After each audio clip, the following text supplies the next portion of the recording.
தமிழகத்தில் 12 மாவட்டங்களுக்கு இந்திய வானிலை நிலையம் கனமழை எச்சரிக்கை.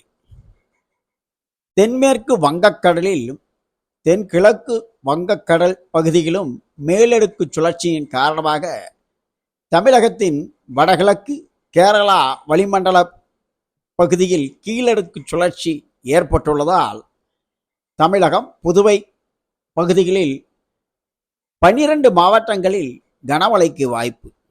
அதன்படி நாளை நீலகிரி, கோவை, திருப்பூர், தேனி, திண்டுக்கல், ஈரோடு, கிருஷ்ணகிரி, சேலம், தருமபுரி, வேலூர், திருவண்ணாமலை, திருப்பத்தூர் பகுதிகளில் 40 முதல் 50 கிலோமீட்டர் வேகத்தில் காற்றும் கனமழைக்கு வாய்ப்புள்ளதாக இந்திய வானிலை நிலையம் தெரிவித்துள்ளது.